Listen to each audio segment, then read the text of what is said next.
all sincere national efforts.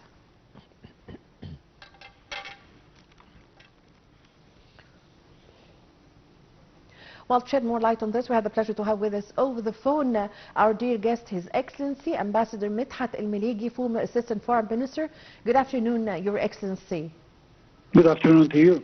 Well, Your Excellency, how did you follow the meeting between President Abdel Fattah al-Sisi today and the Sudanese delegation with the conference titled Together to Stop War on Sudan? Well, actually, I think there are two important axes to look at it. The first one is the Egyptian point of view. I think the most important outcome of this conference, the Cairo conference on Sudanese political and civil forces, is that the momentum and the attention that was received due to the Israeli massacre against the defenseless Palestinian people did not prevent Egypt from holding this important conference that returned the Sudanese crisis to the focus of attention, and that the Sudanese people deserve a better future since they're already and currently going through an existential crisis that threatens the unity of their people and the integrity of the Sudanese land.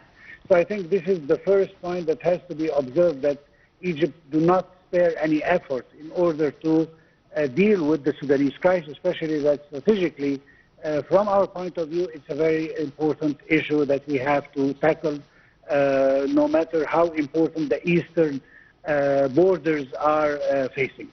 So this is the first thing. The second thing is the main point that was pointed out by His Excellency President el-Sisi, which is Sudan first, which is that the Sudanese are the people who are the only people actually who are capable of resolving their own internal problem, and that the international community should be there to help, to assist them in achieving this. And I think one of the most important things that were mentioned is that any foreign interference with the Sudanese conflict is actually meant to escalate the situation more than to calm it. So accordingly, it's very important that the international community assist the Sudanese crisis with transparency to enable the Sudanese people to reach a final solution to their internal problem. Yes, Your Excellency Ambassador Meligi, Egypt is exerting its utmost efforts concerning the crisis in Sudan, as President Abdel Fattah al-Sisi have said today. So, what is the importance of this and the types of support that Egypt provides to the Sudanese people? Well, there are several things. I mean, to answer your first part of the question regarding why this conference actually was overdue, and actually due to the situation, as I mentioned before, on our eastern border that is also catastrophic. So Egypt had, and even the international community, gave it more attention. This, nevertheless, that the Egyptian efforts to try to calm the situation never stopped, even during the worst moment of the Palestinian genocide. But at the same time, it was very important that the Sudanese people themselves try to find the best solution in this, and that those who are actually driving this war, because it's as many people have mentioned it, it's a proxy war in a certain region. So this is the point that Egypt is against, and wants that every party, every external party that is actually helping to escalate the situation should be away from it, so that the Sudanese people can sit together and find a solution to the problem.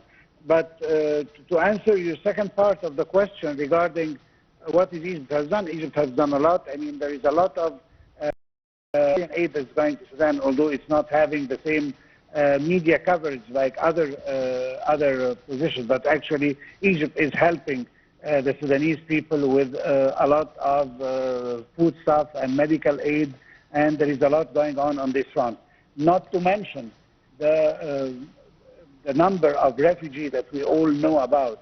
Several millions of Sudanese are living in Egypt, and Egypt, although the restrictions that any country should have on receiving foreign guests has to accommodate as much as they can those Sudanese people who are in distress right now until that the situation calms in their country and they are able to get down. So actually, Egypt is not just helping the Sudanese in Sudan, but actually even those who chose to travel to Egypt and to live in Egypt until the crisis is calm also are welcomed in Egypt for the time being until the situation is better so that they could retain. So actually it's in our own interest that the Sudanese people have to find a solution to their crisis in order to repatriate all these refugees who are actually in Egypt right now trying to avoid the catastrophe that's happening in their own country. Yes. So that from here came the importance that Egypt was the one who is holding this conference to help the Sudanese to find a solution to their crisis. Yes, actually, Your Excellency Ambassador Meligi, also you've just mentioned concerning the refugees and or guests and the people from Sudan, not refugees, as President Abdel Fattah al-Sisi have apologized for this word and said they are visitors or they are our brothers during the EU-Egypt investment conference. So with the influx of the Sudanese people to Egypt, the facilities that we all feel that Egypt is providing to the Sudanese people, actually they are everywhere in all the cities or the governorates here in Egypt, in Cairo, in all the residents, and in everywhere there are not special camps for Sudanese or for Syrians or for Somalis or for Libyans or I mean, the way Egypt have more than 9 million visitors from the Arab world living side by side. They are our neighbors and they are being provided with all the facilities from the Egyptian government. Give us an idea about this picture, please. Well, I totally agree with you. And when President Sisi didn't want to call them refugees, although actually this is the political name for their presence in Egypt. Yes, I know. However, but the reason why he doesn't want to call them that is that we do not treat them like we've seen in many other countries, whether we are talking our northern neighbors or elsewhere, where they put them in camps, where they are treated in a worse manner than what we've seen in Egypt.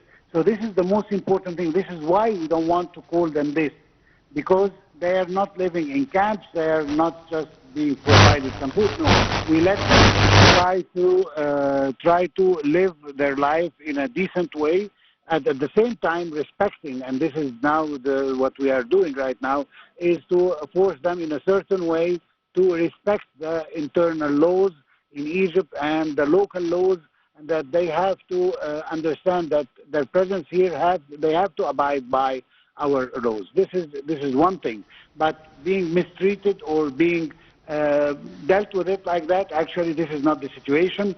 And I have here to give the credit to our missions abroad, especially in Sudan. We have several missions in Sudan.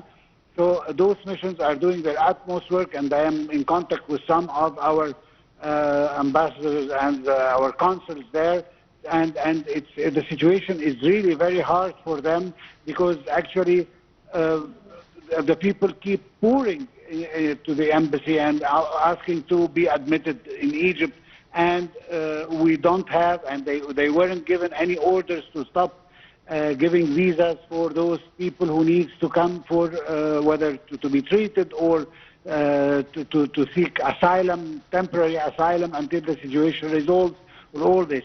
So Egypt actually is doing its utmost, as you mentioned in your intervention when at the beginning, when you said that Egypt is not sparing any effort for those people. Not just the Sudanese, as you mentioned, there are Syrians, there are Iraqis, there are, other African countries also who are, their citizens are here in Egypt. So Egypt has always been the big sister that try to help everybody in distress. But this is due to their internal bad situation until the situation is proven better, and then they have to go back to their country. Yes, yes. Also, what shows the same stance between the Egyptian citizens or the Egyptian people and their political leadership and the government or the state of Egypt is also that the people of Egypt and the citizens are also treating the visitors, their guests, in a very good manner, always welcoming others, and even we have some examples that we all see on the social media. For example, a taxi driver who refuses to take the fare when he knows that they are from Sudan or from Palestine or from Syria. We see these examples on daily basis. What's your comment?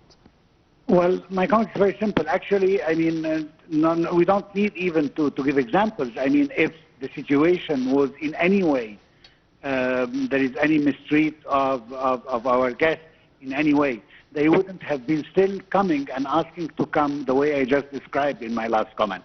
I mean, this is the idea that because they know that they are welcome here until Yes. their situation gets better, Yes. that's why they keep pouring into the country. Yes. Because they know that they will be well treated. If there is any battery, of course, there are incidents everywhere. I mean, everywhere in the world, but in Egypt, it's minimal when you compare how the Sudanese are treated here, and not just Sudan, as we know it. We didn't mention south of Sudan, who also have a huge number of refugees here in Egypt who are seeking also asylum due to the situation inside South Sudan. So actually, Sudan, both north and south, are having problems, and Egypt has always been the big sister that is trying to help to reduce the pain and to ease the situation until things get better. So we hope that this conference, the outcome, the result of this conference will be positive, and that the war will stop, because unfortunately the reports that are coming from Sudan are showing very serious atrocities towards the civilian population in Sudan, and those are the ones who are suffering the most. Yes. So there is, I mean, we have to describe things that there is a certain civil war in Sudan, and this has to be treated urgently for the sake of the Sudanese people. Unfortunately, some of the people are just seeking their own interest in order to benefit from the war, whether locally or internationally, but they are forgetting one important thing, which is the poor people of Sudan and the civilian population who is just paying the price and paying the bill for all these atrocities. Your Excellency, thank you very much for joining us over the phone. Thank you for your valuable information. I really have the honor to have this phone with you. Thank you very much, Your Excellency. Ambassador Medhat Meligi, former Assistant Foreign Minister. Ladies and gentlemen, a short break and I'm going to be back with you.